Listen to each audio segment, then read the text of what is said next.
আসসালামু আলাইকুম রহমতুল্লাহ, আলহামদুলিল্লাহ, ওয়াসসালাতু ওয়াসসালামু আলা রাসূলিল্লাহ ওয়া বাদ। সুপ্রিয় সম্মানিত দর্শক ও শ্রোতা, রবিউল আউয়াল মাসের ফজিলত আমল কেন এত ফজিলতময় এই রবিউল আউয়াল মাস, এই সবগুলো বিষয় জানানোর জন্য আপনাদের সাথে আছি আমি মাওলানা কাজী আমিন আত্তাফিম। রবিউল শব্দের অর্থ হচ্ছে বসন্ত, আর আউয়াল মানে হচ্ছে প্রথম, অর্থাৎ প্রথম বসন্ত। সম্মানিত দর্শক ও শ্রোতা, আজ আমাদের চাঁদ দেখা গিয়েছে। এই যে আমরা আজ হলো 4 তারিখ সন্ধ্যাবেলা, 5 তারিখ সারাদিন পহেলা রবিউল আউয়াল, ইনশাআল্লাহ বাংলাদেশে গণনা শুরু হয়ে গেছে। কেন এই রবিউল আউয়াল মাস খুব বেশি গুরুত্বপূর্ণ? এর প্রথম যে কারণটা আমরা বলতে পারি, এই প্রথম কারণ হলো বিশ্ব মানবতার মুক্তির দূত আকায়ে নামদার তাজেদারে মদিনা হুজুরে পুরনূর সাল্লাল্লাহু আলাইহি ওয়াসাল্লাম পৃথিবীতে শুভা আগমন করেছিলেন এই রবিউল আউয়াল মাসে। আর এই সম্বন্ধে রাসূল করিম সাল্লাল্লাহু আলাইহি ওয়াসাল্লাম হাদিসে কুদসিতে বলেছেন, লাউলাকা লামা খলাকতুল আফলাক। ও নবী, আপনাকে যদি আমি সৃষ্টি না করতাম, দুনিয়ার কোনো কিছুই আমি সৃষ্টি করতাম না। সুবহানাল্লাহ, সুবহানাল্লাহ। আকাশ বাতাস কোনো কিছুই সৃষ্টি হতো না, আল্লাহ পাক নিজেই বলেছেন হাদিসে কুদসিতে। সম্মানিত দর্শক ও শ্রোতা, এরপরে আমাদের যে আরেকটা কারণ রয়েছে, এটা হলো আমাদের উম্মাহাতুল মুমিনিন খাদিজাতুল কুবরা রাদিয়াল্লাহু তাআলা আনহাকে এ মাসেই বিবাহ করেছিলেন। তৃতীয় যে কারণটা আমরা বলতে পারি রবিউল আউয়াল মাসের গুরুত্ব ফজিলতের, এর অন্যতম কারণ হচ্ছে কুবা নামক স্থানে পৃথিবীর ইতিহাসে প্রথম মসজিদ তৈরি করা হয়েছিল। আল্লাহ পাক পবিত্র কুরআনেও এই কুবার নামকরণ করা হয়েছে এভাবে, উসসিসা আলা তাকওয়া, তাকওয়ার উপরে প্রতিষ্ঠিত এই কুবা মসজিদ। এই মসজিদটাও রবিউল আউয়াল মাসেই হয়েছিল।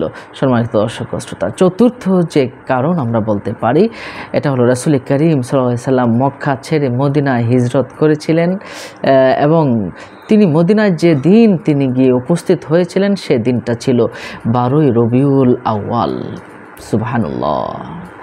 পঞ্চম যে কারণটা আমরা বলতে পারি, রাসূল করিম সাল্লাল্লাহু আলাইহি সাল্লাম পৃথিবীতে তার দায়িত্ব শেষ করে মানুষের কাছে ভালোবাসার, মানুষের কাছে আল্লাহ পাকের সনদ, মানুষের কাছে শান্তির বার্তা পৌঁছিয়ে দায়িত্ব শেষ করে মহান রবের কাছে যিনি চলে গিয়েছেন, এই পৃথিবী থেকে ইন্তেকাল করেছিলেন এই দিনে। যার কারণে এই রবিউল আউয়াল মাস অত্যন্ত গুরুত্বপূর্ণ।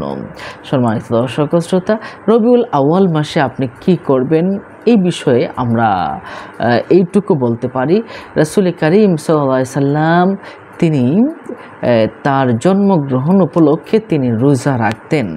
আমরা রবিউল আউয়াল মাস এলে কমপক্ষে সোমবারে রাসূল সাল্লাল্লাহু আলাইহি সাল্লামের ভালোবাসায় আমরা রোজা রাখতে পারি। রোজা কেন রাখবো এই বিষয়ে আবু কাতাদা রাদিয়াল্লাহু তাআলা আনহু থেকে একখানা হাদিস আসুন আমরা শুনে নেই। আন আবি কাতাদা রাদিয়াল্লাহু তাআলা আনহু قال সুইলা রাসূলুল্লাহ সাল্লাল্লাহু আলাইহি ওয়াসাল্লাম সিয়ামু ইসনাইন। রাসূল সাল্লাল্লাহু আলাইহি ওয়াসাল্লামকে সোমবারের রোজা রাখা নিয়ে প্রশ্ন করেছিল, ইয়া রাসূলুল্লাহ, আপনি কেন সোমবারের রোজা রাখেন? তখন রাসূল সাল্লাল্লাহু আলাইহি ওয়াসাল্লাম বলেছিলেন, ফিহি ফুলিতু, আমি ওই দিনে জন্মগ্রহণ করেছি, ওয়া ফিহি উনজিলা আলাইয়া, এবং ওই দিনে আমার উপরে কোরআন নাজিল হয়েছিল। মুসলিম শরীফের 1662 নম্বর হাদিস শরীফে এসেছে। সুতরাং আমরা কি বুঝলাম যে সোমবার দিন রোজা রাখা এটা খুবই গুরুত্বপূর্ণ। রাসূল সাল্লাল্লাহু আলাইহি ওয়াসাল্লাম নিজের জন্মদিন পালন করেছেন এই দিনে, সুতরাং আমরাও সোমবার দিন রোজা রাখতে পারি। তাহলে নিশ্চয়ই বুঝতে পারছেন। এছাড়াও আপনি আয়াম বীজ রবিউল আউয়াল মাসের 13, 14, 15 তারিখে রোজা রাখতে পারেন। খুব ফজিলতময়, বরকতময় এই রোজাগুলো আপনি রাখতে পারেন। নিশ্চয় আল্লাহ পাক রব্বুল আলামিন অত্যন্ত খুশি হবেন। আমার প্রিয় নবী, দয়ার নবী, আমাদের আকায়ে নামদার, তাজেদারে মদিনা, উম্মতের কান্ডারি ও দরদি নবী হুজুরে নূর সাল্লাল্লাহু আলাইহি সাল্লামও কিন্তু আমাদের উপরে রাজি এবং খুশি হয়ে যেতে পারেন। এরপরে আমরা আর কোন কাজ করতে পারি? অধিক পরিমাণে আমরা নামাজ আদায় করতে পারি, সদকা করতে পারি এবং আমরা মদিনা শরীফে জিয়ারত করতে পারি। যারা মদিনা শরীফে যাওয়ার সুযোগ আছে তারা যেন যায়। মান যারা কবরি ওয়াজাবাত লাহু শাফাআতি, যে ব্যক্তি আমার কবরকে, আমার রোজাকে জিয়ারত করলো সে আমার শাফাত লাভ করবে। বাইহাকি শরীফের হাদিস। সবচেয়ে গুরুত্বপূর্ণ যে আমলটার কথা বলবো রবিউল আউয়াল মাসে, এটা হলো দুরুদ শরীফ। আল্লাহ কি করে আপনাকে আমি বোঝাবো দুরুদ শরীফের যে কি পাওয়ার, কি শক্তি। আমি মাঝে মাঝে এই কথা বলে থাকি, পৃথিবীতে শ্রেষ্ঠ ইবাদত আমার কাছে মনে হয়, শ্রেষ্ঠ আমল মনে হয় দুরুদ শরীফ পাঠ করা। একবার যদি আপনি দুরুদ শরীফ পাঠ করেন, 10টা নেকি আল্লাহ পাক রব্বুল আলামিন দিয়ে দেন, 10টা গুনাহ মাফ করে দেন, 10টা রহমত আপনার উপরে নাজিল করতেই থাকেন। সুবহানাল্লাহ। যে ব্যক্তি রবিউল আউয়াল মাসের প্রতি রাতে 1000 বার দুরুদ শরীফ পাঠ করবে, রাসূল করিম সাল্লাল্লাহু আলাইহি ওয়াসাল্লাম তার কাছে ঘুমের মাঝে এসে, তার ভাঙ্গা কুঠিরে এসেও হাজিরা দিতে পারেন। সুবহানাল্লাহ, সুবহানাল্লাহ। কে না চায় মাত্র একবার আমার প্রিয় নবীজিকে যেন চোখে দেখতে পারে, যেন জাহান্নামকে হারাম করিয়ে নিতে পারে। কে না চায়? এমন কোনো মানুষ কি আছে? আসুন আমরা খুব বেশি করে দুরুদের আমলটা করার চেষ্টা করি।